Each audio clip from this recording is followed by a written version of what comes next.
Bismillahirrahmanirrahim. Assalamualaikum warahmatullahi wabarakatuh. Sahabat yang beriman, Hari Raya Idul Fitri menjadi momen paling bahagia bagi umat Islam. Akan tetapi bukan berarti momen tersebut kita harus larut dalam kegembiraan sehingga lalai untuk melaksanakan ibadah kepada Allah. Silahkan bersuka cita saat Idul Fitri, akan tetapi jangan sampai membuat diri lupa untuk beribadah pada hari tersebut. Berikut adalah 7 amalan sunnah yang bisa diamalkan pada Hari Raya Idul Fitri. 1. Melaksanakan sholat Id. Baik laki-laki maupun perempuan sangat dianjurkan melaksanakan sholat Id saat Hari Raya Idul Fitri. Hukum sholat ini adalah sunnah muakkadah atau sunnah yang sangat disunahkan. Sejak tahun kedua Hijriah, Rasulullah sendiri selalu melaksanakannya sampai beliau wafat. 2. Mandi. Sunnah untuk mandi bagi laki-laki atau perempuan saat Idul Fitri, termasuk perempuan yang sedang haid atau nifas. Waktunya dimulai sejak tengah malam hari raya sampai tenggelam matahari esok harinya. Berikut adalah niat mandinya. Bismillahirrahmanirrahim. Nawaitu ghusla li Idul Fitri sunnata lillahi ta'ala. Artinya, aku niat mandi karena masuk Hari Raya Idul Fitri sunnah karena Allah. 3. Menghidupkan malam Idul Fitri dengan beribadah. Orang yang menghidupkan malam Idul Fitri, hatinya tidak akan mati saat banyak orang yang telah mati hatinya. Ada 3 pendapat terkait cara menghidupkannya. Pertama, kegiatan ibadah malam Idul Fitri lebih dominan. Kedua, cukup dengan beribadah sesaat. Ketiga, dengan sholat isya berjamaah dan bertekad sholat subuh berjamaah pula. 4. Perbanyak baca takbir. Sunnah untuk memperbanyak membaca takbir saat Idul Fitri. Waktunya dimulai sejak terbenamnya matahari 1 Syawal sampai takbiratul ihramnya imam sholat id bagi yang berjamaah, atau takbiratul ihramnya musolli atau orang yang sholat sendiri bagi sholatnya yang sendirian. Pendapat lain menyatakan waktunya habis saat masuk waktu sholat id yang dianjurkan, yaitu ketika matahari naik kira-kira 1 tombak, baik imam sudah melaksanakan takbiratul ihram atau tidak. 5. Makan sebelum berangkat sholat Id. Sebelum berangkat untuk melaksanakan sholat Id, seseorang dianjurkan untuk makan terlebih dahulu.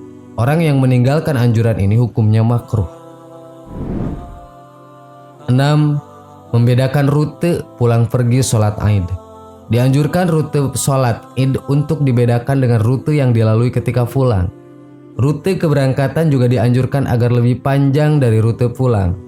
Di antara faedahnya adalah supaya lebih memperoleh banyak pahala dalam perjalanan ibadah. 7. Berhias. Umat muslim dianjurkan untuk berhias sebagai bentuk ekspresi bahagia pada hari Idul Fitri.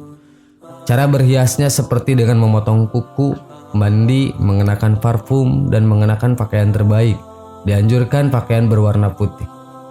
Sahabat yang beriman, itulah 7 amalan di Hari Raya Idul Fitri. Semoga bermanfaat. Wassalamualaikum warahmatullahi wabarakatuh.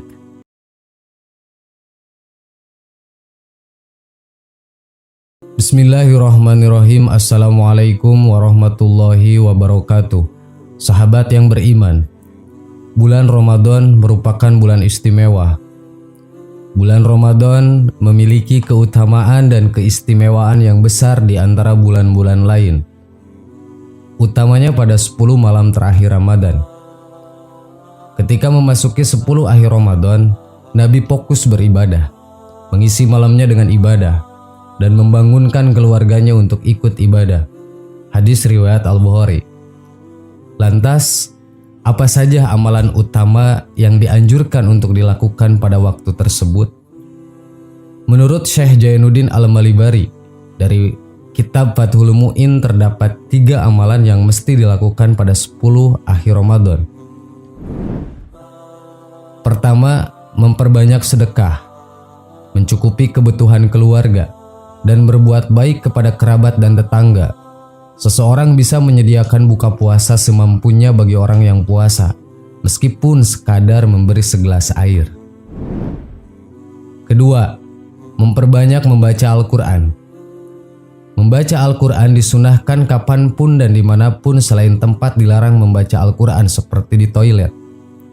Dalam penjelasan Imam An-Nawawi, membaca Al-Quran di akhir malam lebih utama daripada awal malam.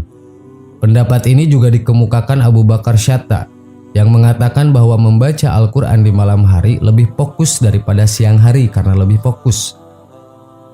Sementara itu membaca Al-Quran yang paling baik di siang hari adalah setelah sholat subuh. Ketiga, memperbanyak i'tikaf.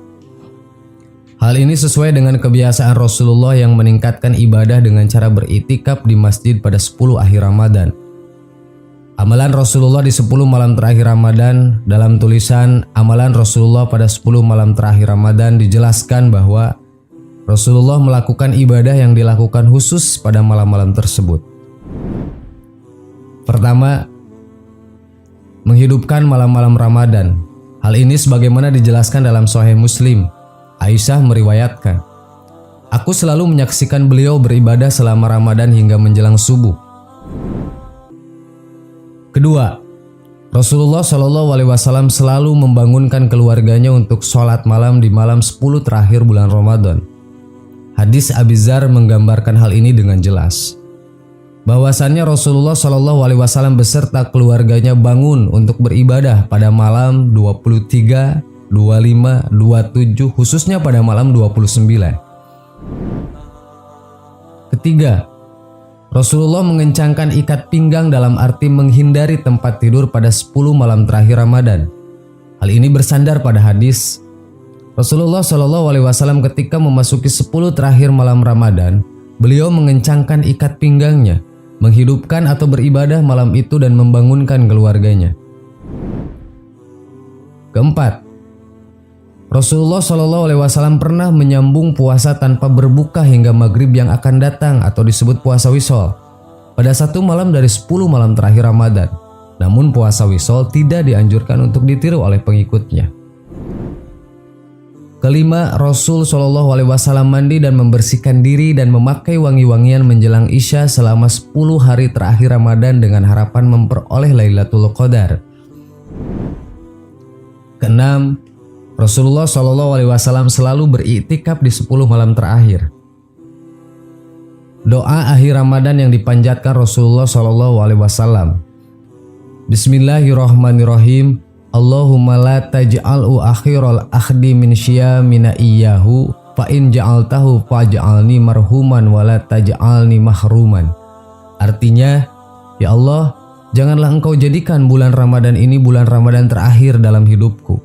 Jika engkau menjadikannya sebagai Ramadan terakhir bagiku, maka jadikanlah aku sebagai orang yang engkau sayangi dan jangan jadikan aku orang yang engkau murkai. Selain doa tadi, seorang muslim juga perlu mengamalkan doa berikut di akhir Ramadan agar amal ibadah puasanya diterima Allah Subhanahu wa taala. Bismillahirrahmanirrahim. Allahumma ij'al syiyami fihi bisyukri wa qabuli ala ma tardahu wa yardahu rasulu muhtaman furu'uhu bil usuli bihaqqi Sayyidina Muhammadin wa ala alihi ala takhrini walhamdulillahi rabbil alamin. Artinya, ya Allah, terimalah puasaku di bulan ini dengan rasa syukur. Jadikanlah puasaku ini mendatangkan keridhoanmu dan keridhoan para rasulmu.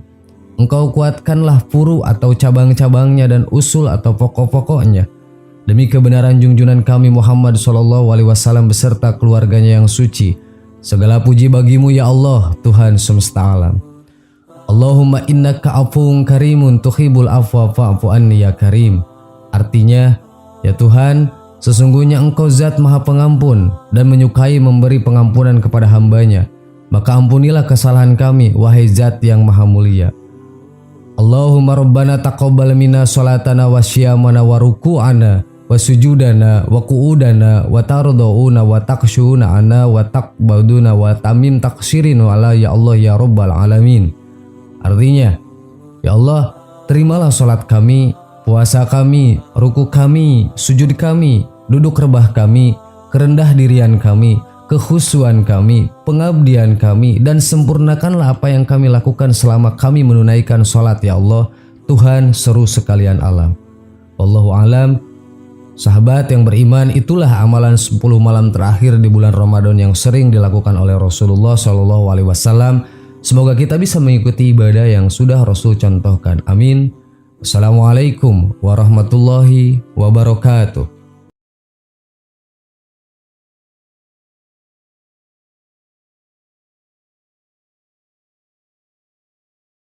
Subhanallah